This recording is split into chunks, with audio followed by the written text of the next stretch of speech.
पुरा में आज सुबह से शुरू हुआ एनकाउंटर अभी भी जारी है।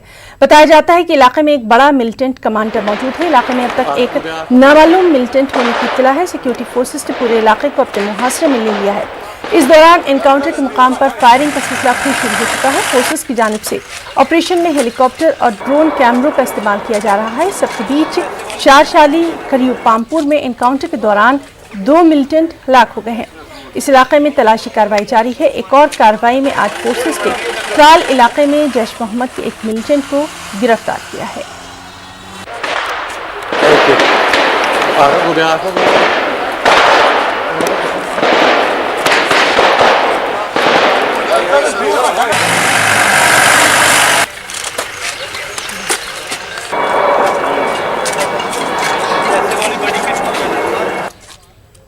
कश्मीर के जिला कुपवाड़ा के हंदवाड़ा में शहीद हुए सीआरपीएफ के जवान अश्विनी कुमार यादव का जिक्र खाकी जब उनके आबाई जिला गाजीपुर पहुंचा तो उनके आखिरी दीदार के लिए लोगों की भारी भीड़ इकट्ठा हो गई।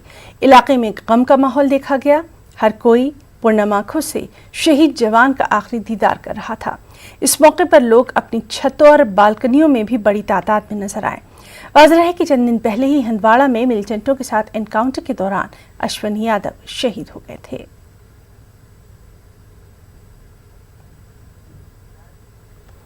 और उत्तर प्रदेश टीचरों के लिए खुशखबरी है। यूपी में 69,000 असातिज़ा की तकर्री मामले पर इलाहाबाद हाई कोर्ट ने टीचरों के हक में अपना फैसला सुनाया है।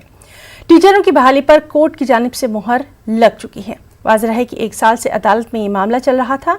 मुताद्दिद समाअतों के बाद 3 मार्च 2020 को अदालत ने इस मामले में अपना फैसला महफूज रखा था और आखिरकार आज अदालत ने असातिज़ा के हक में ये फैसला सुनाया। बैरून रियासत के मजदूरों के आबाई मुकाम रवानगी का सिलसिला लगातार जारी है।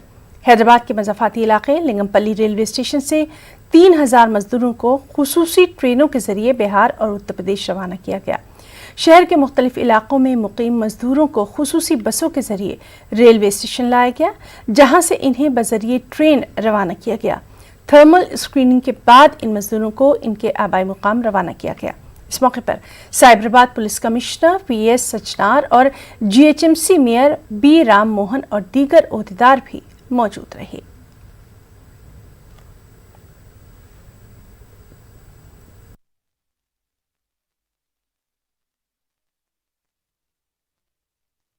घर को जा रहा हूँ। बिहारी मजदूर आदमी काम करने वाला था, काम बंद हो गया। इसके वजह से हम लोग को परेशानी हो रहा था। तो यहाँ का गवर्नमेंट ने हम लोग के लिए बहुत अच्छा सेवा कर दिया है। हम लोग बहुत अच्छा है और बहुत अच्छा से जा रहे हैं, बहुत अच्छा सेवा हो रहा है। और फिर लॉकडाउन खत्म होने के बाद फिर हम लोग आएंगे जरूर। क्या काम करते हैं? हम लोग दिहाड़ी मजदूरी काम करते हैं। वहीं वज़ीर आला केसीआर ने बैरून रियासत के मजदूरों से अपील की है कि वो सब्र तहम्मुल से काम लें। उन्हें अब काम मिलेगा। अगर वो जाना चाहते हैं तो हम उन्हें उनके आबाई मकाम भेजने के लिए भी तैयार हैं।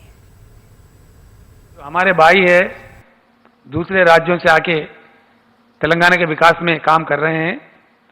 हम आपको जैसा मैंने पहले बताया था, हमारे बेटे हमारे तेलंगाना राज्य विकास के प्रतिनिधि मानते हैं। आप बेफिक्र से यहाँ काम कर सकते हैं। यहाँ सारा काम खुल जा रहा है। आपको करने के लिए पूरा काम मिल जाएगा। हाउसिंग एक्टिविटी चलेगा, रियल एस्टेट चलेगा, काफ़ी और काम भी चल पड़ेगा, इंडस्ट्री भी चलेगा। तो लिहाजा आप अपना काम ढूंढ सकते हैं। जहाँ आप पहले से काम कर सकते हैं वहाँ आप आराम से अपना काम कर सकते हैं। जो लोग जाने के लिए मन बना लिए हुए हैं, आप लोग जा सकते हैं, कोई पाबंदी हम रोकेंगे नहीं। लेकिन एकदम लाखों लोगों को हम नहीं भेज सकते। दूसरे राज्यों से जो तेलंगाना में काम कर रहे हैं भाई बंधुजन है, कोई आपको घबराहट की जरूरत नहीं है। आप जाना चाहो तो हम भेज देंगे, लेकिन ज़्यादातर रुकने का प्रयास कीजिए। और इकट्ठा सारे लोग इकट्ठा जाएंगे संभव नहीं है। आप लोग ये समझना चाहिए, लाखों में हजारों में हम नहीं भेज सकते। और हमें पूरी जानकारी ये भी है कि आप वापस फिर से तेलंगाना राज्य में आएंगे। आपको यहाँ खाना मिलता है, पेट भर के हाथ भर के काम भी मिलता है, हर चीज़ में मिलता है।